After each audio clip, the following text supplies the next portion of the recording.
आज पहले लेसन को स्टार्ट करते हैं। जो हमारा पहला लेसन होगा वो हम लोग पॉलिनोमियल को पढ़ेंगे, ठीक है। तो पॉलिनोमियल का जो हिंदी मीनिंग होता है उसको हम लोग बहुपद कहते हैं, है ना। और एक पॉलिनोमियल का जो जनरल फॉर्म होता है, मतलब जैसे यदि आपसे कोई पूछते कि एक इंसान कैसा होता है, ठीक है, तो आप बताएंगे कि इंसान के 2 हाथ होते हैं, 2 पैर होते हैं, सिर पे बाल होते हैं, दाढ़ी मूंछ होती है, ठीक है, उसके पास चेहरा होता है, चेहरे में 2 होंठ होते हैं, नाक होता है। ये आप एक जनरल कुछ जानकारी देंगे कि वो कैसा दिखता है। तो general form of the polynomial जो होता है वो ऐसा होता है।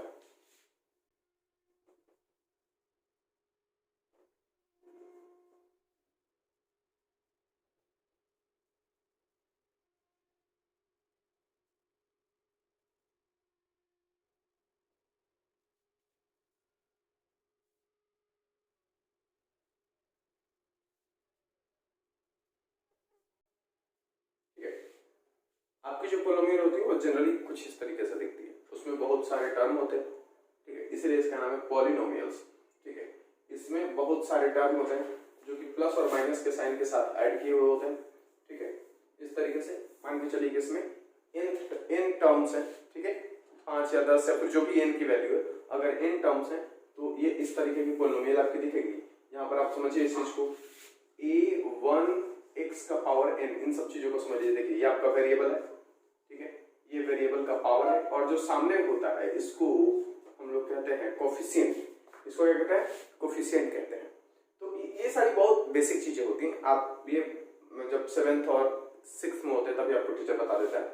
तो आप याद समझिए कि पॉलिनोमियल क्या होता है? बहुत सारे टर्म्स का एक सीरियल सम कह लीजिए, या फिर एक चैन है जिसमें बहुत सारे टर्म्स एडिशन और सब्ट्रैक्शन के साइन के साथ जुड़े हुए होते हैं।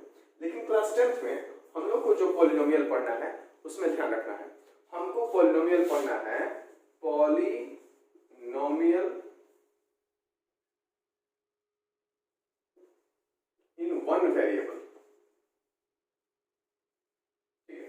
पहली बात याद रखना है, हमको जो पॉलिनोमियल पढ़ना है उसमें केवल एक ही वेरिएबल का, जैसा आप देखिए हर जगह एक सिंग इस्तेमाल हुआ है ना। तो इसी तरीके से हम लोगों को केवल एक ही वेरिएबल इस्तेमाल करने वाली आई, मतलब हमारा जो भी पॉलिनोमियल होगा उसमें केवल एक ही वेरिएबल होगा, 2 या 3 वेरिएबल नहीं हो सकते। मतलब ऐसा नहीं मिल जाएगा कि px कोई पॉलिनोमियल आपको दे दिया, उसमें दे दिया x + y, ये नहीं आएगा। ऐसे पॉलिनोमियल के चांसेस नहीं है। उसमें जब भी होगा तब एक ही वेरिएबल होगा, y होने के चांसेस नहीं है। दूसरी चीज, अब थोड़ा पॉलिनोमियल के काइंड्स के बारे में हम लोग जान लेते हैं और समझ लेते हैं पॉलिनोमियल होता कैसा है।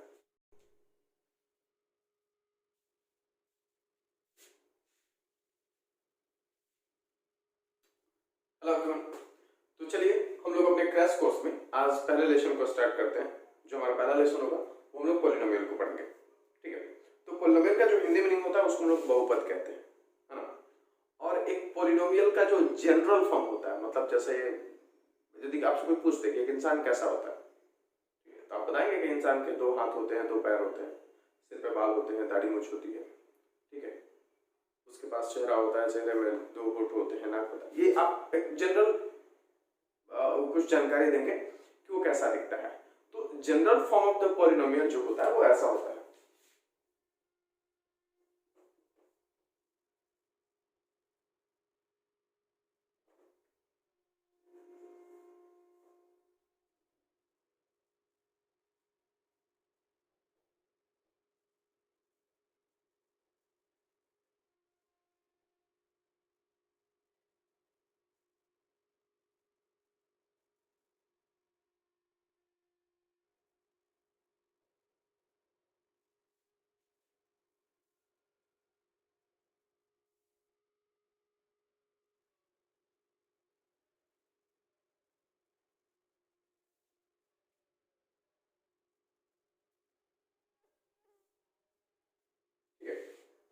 आपकी जो पॉलिनोमियल होती है वो जनरली कुछ इस तरीके से दिखती है। उसमें बहुत सारे टर्म होते हैं, ठीक है, इसलिए इसका नाम है पॉलिनोमियल्स, ठीक है।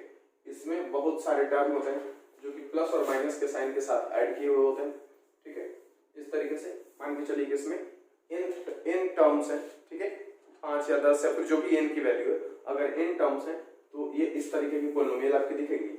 यहाँ पर आप समझिए इस चीज को, a1x का पावर n, इन सब चीजों को समझिए। देखिए ये आपका वेरिएबल है, ये वेरिएबल का पावर है, और जो सामने होता है इसको हम लोग कहते हैं कोफिशिएंट। इसको क्या कहते हैं? कोफिशिएंट कहते हैं।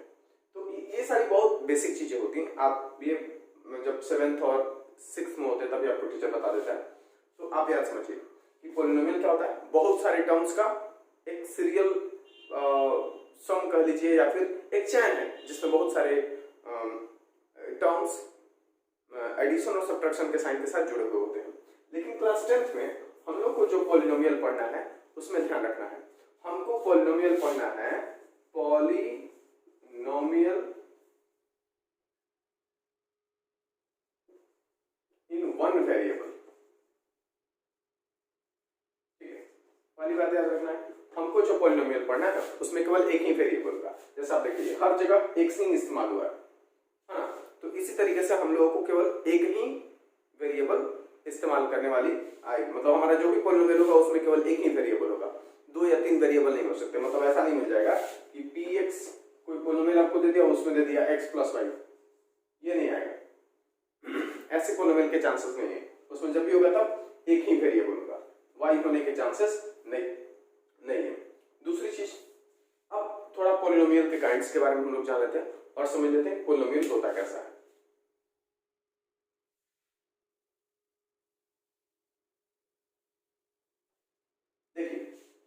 पॉलिनोमियल के पास दो चीजें बेसिक तौर पे 2 चीजें होती है। एक पॉलिनोमियल में होता है टर्म और दूसरा होता है डिग्री। ठीक है, टर्म जो होता है उसका मतलब होता है पद और इसका मतलब होता है घात।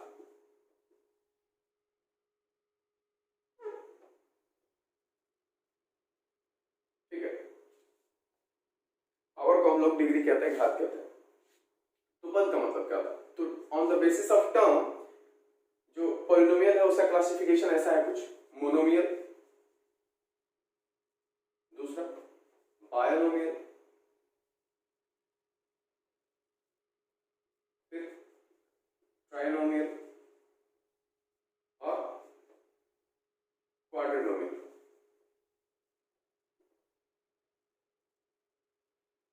ठीक है, मोनोमियल मींस एक पदी, मतलब ऐसा पॉलिनोमियल जिसमें केवल एक ही टर्म हो, उसका डिग्री से कोई मतलब नहीं है। जैसे आप मान के चलिए, आप ले लीजिए px = x², ये एक पॉलिनोमियल है। क्यों? क्योंकि इसमें केवल एक ही टर्म है, तो ये एक पॉलिनोमियल है। बाइनोमियल, जैसे आपको मान के चलिए px = x² - 25, इसमें 2 टर्म है ना। तो इसमें पावर कितना है इससे कोई फर्क नहीं पड़ता है। ठीक है, इसमें खाली फर्क पड़ता है कितने टर्म है। तो बाइनोमियल कहने का मतलब कि उसमें 2 टर्म होने चाहिए। अच्छा, दोनों अलग अलग होना चाहिए। ऐसा ना हो कि x² और ये भी 25x², गलत। ये देखिए दोनों ऑपरेट हो सकते हैं, सॉल्व हो सकते हैं। ये ओवरऑल सॉल्व होकर के -24x हो जाएगा, 24x² हो जाएगा। तो ये गलती हो जाएगा, हम ऐसी बात नहीं कर रहे हैं। वो दोनों जो टर्म होने चाहिए वो क्या होने चाहिए? अलग अलग होने चाहिए। ठीक है ना। बाइनोमियल कहने का मतलब कि दोनों क्या होने चाहिए? अलग अलग होने चाहिए, 2 होने चाहिए। चलिए आगे बढ़ते हैं जरा। ट्राइनोमियल में 3 टर्म होना चाहिए, क्वाड्रिनोमियल में 4 टर्म होना चाहिए। ठीक उसी तरीके से डिग्री का मतलब समझ लेते हैं। तो किसी भी पॉलिनोमियल में जैसे मान के चलिए कि बहुत सारे टर्म हैं, आप एक एग्जांपल हम लेते हैं, जैसे px = ठीक है, px = हम ले लेते हैं x² + 4x + 7। अब देखिए इसको अगर बढ़िया से आप देखें तो ये कुछ ऐसे लिखा होगा, x² + 4x + 7x का पावर 0, और यहाँ पर x है तो इसका पावर 1 होगा। अब इस पूरे पॉलिनोमियल में अगर आप देखें तो जो मैक्सिमम डिग्री है वो यहाँ पर है, मैक्सिमम पावर जो हो यहाँ पर है। ठीक है, मैक्सिमम पावर कहाँ पर है? यहाँ पर है। तो ये चीज याद रखना है, किसी भी पॉलिनोमियल में जो मैक्सिमम पावर होता है उसी को डिग्री ऑफ पॉलिनोमियल कहते हैं। ठीक है, किसी भी पॉलिनोमियल में जो मैक्सिमम पावर होगा उसी को हम लोग क्या बोलते हैं? Degree of the polynomial. तो इसके भी 4 प्रकार होते हैं, वो फटाफट देख लेते हैं। चलिए, पहला होता है लिनियर, जिसका मतलब होता है रैखिक। दूसरा काइंड होता है वो होता है क्वाड्रेटिक। ठीक है, ये ऐसे होता है, जिसका मतलब ये है कि जो मैक्सिमम पावर होगा वो क्या होगा? 2 होगा। जैसे सबका हम लोग स्टैंडर्ड स्टैंडर्ड फॉर्म जो होता है वो होता है ax प्लस b। जैसे देखिए यहाँ पर जो वेरिएबल है, इस पॉलिनोमियल का जो वेरिएबल है वो x है और x का पावर कितना है 1 है ना। तो 1 ऐसे लिखा नहीं जाता है, तो ये हो गया आपका लिनियर पॉलिनोमियल। नहीं, क्वाड्रेटिक का क्या हो जाएगा px, ठीक है, और इसका क्या हो जाएगा ax square plus bx plus c। आप ये याद रखें, हो सकता है एग्जाम में ये भी पूछ ले। अगला होता है क्यूबिक, ठीक है। क्यूबिक का जो फॉर्म होता है स्टैंडर्ड वो होता है कुछ ऐसा, और ये होता है ax cube plus bx square plus cx plus d, ठीक है।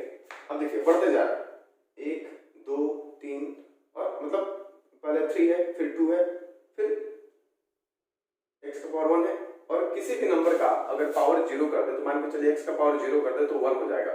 तो बेसिकली यहाँ पर x का पावर 0 है जो कि 1 के रूप में मल्टीप्लाई है d में। तो आप जानते हैं किसी भी number 1 is a magical number और वो हर एक नंबर में फैक्टर के रूप में मौजूद होता है।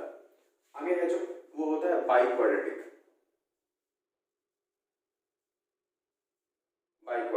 तो बाई क्वाड्रेटिक जो हो जाएगा उस पॉलिनोमियल का मान के चलिए फॉर्म जो होगा वो क्या हो जाएगा a का power 4 plus bx cube plus cx square plus dx plus e। ये स्टैंडर्ड फॉर्म है ये। तो अभी हम लोग क्या पढ़े, पॉलिनोमियल में बेसिकली दो चीजें होती हैं, जैसे एक ट्रायंगल में दो चीजें होती हैं।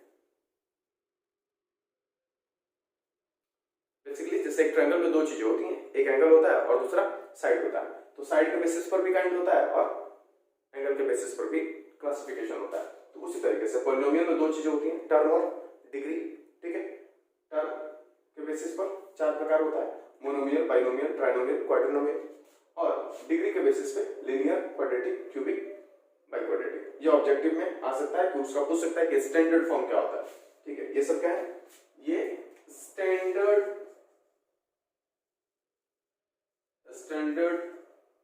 फॉर्म, ठीक है, स्टैंडर्ड फॉर्म ऑफ पॉलिनोमियल्स। तो लिनियर का ऐसा होता है ax प्लस b, क्वाड्रेटिक का ax square plus bx plus c, cubic का ax cube bx square plus x plus d। इस तरीके से ऐसा हो जाता है। अब चलिए थोड़ा आगे बढ़ते हैं। क्लास 10th की जो पॉलिनोमियल है उसमें हम लोगों को दो काइंड के पॉलिनोमियल को बहुत ध्यान से पढ़ना है। एक क्वाड्रेटिक, मतलब कि जिसमें मैक्सिमम डिग्री 2 हो, और दूसरा जिसमें मैक्सिमम डिग्री क्या हो 3 हो, क्यूबिक। ये दो टॉपिक हम लोगों को, दो प्रकार की पॉलिनोमियल को हम लोगों को ध्यान से पढ़ना है। अब चलिए एग्जांपल ले लेते हैं। एक हम एग्जांपल लेते हैं px is equals to x square plus 5x plus 6। अब ये आपका पॉलिनोमियल है। आप जानते हैं कि इस पॉलिनोमियल में ये वेरिएबल है, x वेरिएबल है, और एक वेरिएबल के बहुत सारे पॉसिबल वैल्यूज होते हैं। आप x का वैल्यू 1 2 3 4 -1 -2 -4 कुछ भी रख सकते हैं, ठीक है। तो किसी भी वैल्यू पे at any value of x the value of px, ध्यान से समझिए, at any value of x value of px is called value of polynomial. जैसा बात समझिए, हम ले लेते हैं कि x इज इक्वल टू क्या है 0 है।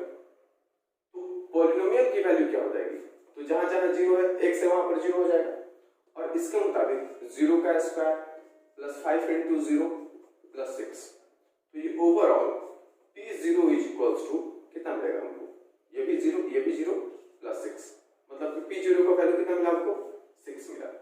एट x इक्वल्स टू 1, जब x की वैल्यू 1 रहे तब हमको क्या मिलेगा, तो p1 इज इक्वल्स टू ये कितना हो जाएगा 1 का स्क्वायर प्लस 5 इंटू 1 प्लस 6, क्योंकि देखिए ये 5x है, ये x स्क्वायर है, ये 6 है, तो ये तीनों अलग अलग, ये कितना हो जाएगा 1 प्लस 5 प्लस 6, ये हो जाएगा कुल मिलाकर 12।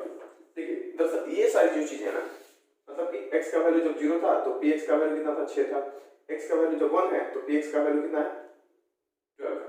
अब इस चीज को समझिए, ये चीजें क्लास 8 हम लोगों को 9th में पढ़ा दी गई है, ठीक है। ये सारी चीजें हमको क्लास 9th में पढ़ा दी गई है। तो इसको हम लोग क्या कहते हैं, वैल्यू। अभी एक टॉपिक क्या पढ़े, वैल्यू ऑफ पॉलिनोमियल।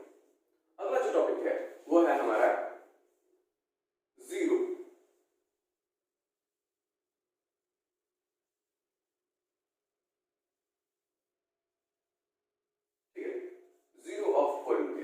बहुपद का शून्यक। अब ये क्या होता है, ये पॉलिनोमियल है, x के अलग अलग वैल्यूज हैं, तो कुछ ना कुछ तो ऐसे पर्टिकुलर वैल्यू होंगे जिस पर ऐसा पॉलिनोमियल, जो पॉलिनोमियल है वो जीरो हो जाए। ठीक है, कोई ना कोई तो एक ऐसा वैल्यू होगा जिस पर पूरी पॉलिनोमियल जीरो हो जाए। जैसे मान के चलिए कि हम 0 रख रहे हैं तो 6 आ रहा है, 1 रख रहे हैं तो 12 आ रहा है। अगर मतलब बड़ा नंबर रखेगा तो कुछ बड़ा आएगा, लेकिन नेगेटिव नंबर रखते जाएं तो शायद छोटा आए। ठीक है, आप चलिए चेक करके देख लीजिए। तो चेक कीजिए, अगर हम x का वैल्यू -1 रखते हैं तो -1 का स्क्वायर तो 1 ही हो जाएगा, लेकिन ये क्या हो जाएगा 5 × -1, तो 1 + -5 और ये हो जाएगा 6, तो 6 और 1 7, 7 - 5 कितना हो जाएगा ओवरऑल आंसर 2। तो at x equals to -1 p - 1 equals to कितना हो गया 2। देखिए मतलब कि वैल्यू घटाने पर पॉलिनोमियल की वैल्यू क्या हो रही है, घट रही है। इसका मतलब कि क्या कहीं चांस है कि इस पॉलिनोमियल का वैल्यू 0 आ जाए। ठीक है, तो हाँ चांसेस हैं, किसी पॉलिनोमियल का वैल्यू 0 हो सकता है। और ये देख हम कैसे जानेंगे, इस चीज को समझिए। सबसे पहले देखिए कि किसी पॉलिनोमियल की डिग्री क्या है। अभी मैंने बताया the maximum power of the variable in the given polynomial. हमारे पॉलिनोमियल में जहां जहां वेरिएबल है उसमें देखिए और पता कीजिए कि कहां पर सबसे ज्यादा पावर है। तो सबसे ज्यादा पावर यहाँ पर 2 है। ठीक है, क्वाड्रेटिक पॉलिनोमियल का बात ही होता है कि जो मैक्सिमम डिग्री होगा, मैक्सिमम जो पावर होगा वो कितना होगा 2 होगा। तो जितना पावर होगा, ठीक है, जितना पावर होगा उतने ही जीरो होंगे, जितना पावर होगा उतने ही जीरो होंगे। यहाँ पर मैक्सिमम डिग्री मतलब पावर कितना है 2 है, तो 2 जीरोज होंगे।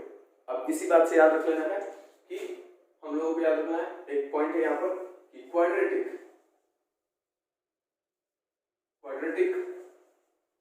Polynomial has 2 zero. ठीक है, मान लेते हैं से अल्फा एंड बीटा, मान लेते हैं कि वो किसी पॉलिनोमियल, यदि हमारे पास कोई पॉलिनोमियल px है, ठीक है, कोई क्वाड्रेटिक पॉलिनोमियल है px है, तो उसके दो अल्फा बीटा हम लोगों को जीरो हम लोग हर वक्त मानेंगे। ठीक है, इसी तरीके से अगर क्यूबिक होगा तो क्या होगा, तो क्यूबिक में मैक्सिमम डिग्री कितना होता है 3 होता है, उसमें कितने जीरोज होंगे 3 होंगे। ठीक, तो अब समझिए क्वाड्रेटिक पॉलिनोमियल जो होता है, क्वाड्रेटिक पॉलिनोमियल का जो स्टैंडर्ड फॉर्म होता है वो क्या होता है px = ax² + bx + c। ये क्वाड्रेटिक पॉलिनोमियल है और हमने मान लिया कि इसके जो जीरोज हैं वो अल्फा और बीटा। मैंने आपको रटा दिया कि किसी पॉलिनोमियल में जितना उसका डिग्री होगा उतने ही जीरोज होंगे। हाँ, अब ये चीज थोड़ा चेक करके देख लेते हैं। सुनिए, ये कहां से बात आई, ये जीरोज ऑफ पॉलिनोमियल कहां से बात आई। तो हमने पहले पढ़ा वैल्यू ऑफ पॉलिनोमियल। तो पॉलिनोमियल के अलग अलग वैल्यू मिल सकते हैं कब, जब हम x का अलग अलग वैल्यू रखें तब दिमाग में एक ऐसी बात आई कि भाई किसी वैल्यू पर पॉलिनोमियल जीरो हो सकता है कि नहीं, तो बिल्कुल हो सकता है। ठीक है, ऐसे पर्टिकुलर वैल्यूज हैं जिस पर कि पूरा पॉलिनोमियल क्या हो जाएगा जीरो हो जाएगा, और ऐसे वैल्यू को हम लोग क्या कहते हैं जीरोज। क्या कहते हैं, जीरोज ऑफ पॉलिनोमियल कहते हैं। अच्छा, किस पॉलिनोमियल के कितने जीरोज होंगे, इसमें तो जितना नंबर रखेंगे उतना वैल्यू मिलता जाएगा। तो जीरो मिलने वाला वैल्यू कितना होगा, तो वो डिपेंड करते हैं डिग्री पर, जितना डिग्री उतने ही जीरोज होंगे। ठीक है, अलग अलग दुनिया का भले और कोई नंबर आएगा, ठीक है, लेकिन हर एक वैल्यू पर जीरो नहीं आएगा। जीरोस तो उतने ही आएंगे जितना उसका डिग्री होगा। ठीक है, डिग्री 2 है, पॉलिनोमियल का डिग्री 2 है तो उसमें 2 ही जीरो होंगे। पॉलिनोमियल 4 डिग्री 4 है तो उसके 4 ही जीरोस होंगे। ठीक है, और बाकी कोई भी आप नंबर रखते जाइए, सब पर जीरो वो नहीं होगा। जैसे आप इसी को ले लीजिए, ये जो पॉलिनोमियल है px जो है px = x² + 5x + 6। अगर हम x का वैल्यू -3 रख देते हैं तो क्या हो जाएगा p -3 और इक्वल्स टू क्या हो जाएगा -3 का स्क्वायर + 5 × -3 + 6। ये कितना हो जाएगा 9 + 5 3 जा -15 और ये प्लस, तो 6 और 9 कितना होता है 15 - 15 = 0। देखिए -3 पर जब पूरा पॉलिनोमियल जीरो हो गया तो इस पॉलिनोमियल का जो एक जीरो है वो कितना होगा -3 होगा। ठीक है, इस पॉलिनोमियल का एक जीरो जो होगा वो क्या होगा -3 होगा। तो याद रखिएगा किसी भी पॉलिनोमियल का 0 होता है, ठीक है, और वो 0 किस पर डिपेंड करता है भैया, उसके डिग्री पर। उसका जितना डिग्री होगा उतने ही उसके 0 होंगे। उस पॉलिनोमियल के जितने ही क्या होंगे, डिग्री होगा, उतना ही उसका 0 होगा। क्लियर है? आगे बढ़ते हैं। एनसीईआरटी में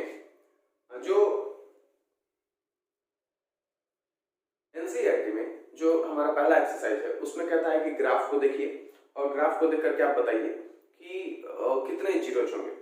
ठीक है, अब ध्यान से देखिए, जैसे मान के चलिए ये कार्टेशियन प्लेन है, ठीक है, और इस पर कोई ग्राफ ऐसा बना हुआ, कोई भी ऐसा कैसा ग्राफ है, कोई भी कुछ भी है, देखिए। तो अगर हमारा पॉलिनोमियल px है, ठीक है, अगर हमारा पॉलिनोमियल px है या फिर gx है, ठीक है, कोई पॉलिनोमियल जितनी बार वो x को काटेगा या फिर टच करेगा, जितनी बार वो x को काटेगा या फिर टच करेगा, उतने ही 0 होंगे। अब आपको एक पूछ दिया कि एक पॉलिनोमियल है उसका ग्राफ ऐसा है, एक पॉलिनोमियल है उसका ग्राफ ऐसा है, बताइए इसको देख करके इसके 0 कितने होंगे। तो ये x एक्सिस को एक बार और 2 बार काट रहा है, तो पॉलिनोमियल के 0 कितने हो जाएंगे भैया, 2। ये एनसीईआरटी का पहला एक्सरसाइज है। अगर मान के चलिए कि दूसरा दे दिया, दूसरा एक्सरसाइज कहता है कि वो केवल टच कर रहा है, ऐसा है, और यहाँ पर वो केवल एक्स एक्सिस को टच कर रहा है। तो जहां कहीं भी टच कर रहा है केवल एक ही पॉइंट है ना, तो इसका केवल क्या होगा, एक ही 0 होगा, लेकिन इसका 0 जरूर होगा। ये क्लियर है? ठीक, जैसे मान के चलिए ऐसा है कोई ग्राफ, ये आपका y एक्सिस है, ये आपका x एक्सिस है, ठीक है, ये आपका x एक्सिस है। अब मान के चलिए कोई लाइन ऐसे गुजर गई, तो x एक्सिस को कहां काट रहा है, यहाँ पर, तो यहाँ पर ये इसका 0 हो गया। याद रखेंगे कोई भी ग्राफ x एक्सिस को जितनी बार काटेगा उतना ही क्या होगा, वैल्यू हो जाएगा, सॉरी उतना ही 0 ऑफ पॉलिनोमियल हो जाएंगे। एनसीईआरटी का ये पहला पॉइंट है जो हम लोग को याद रखना है। अब दूसरे पॉइंट में हम लोग को जो याद रखनी है वो सारी चीजें अगले वीडियो में। तब तक के लिए आप इन सभी चीजों को एक बार बढ़िया से देखिए, रिवाइज कीजिए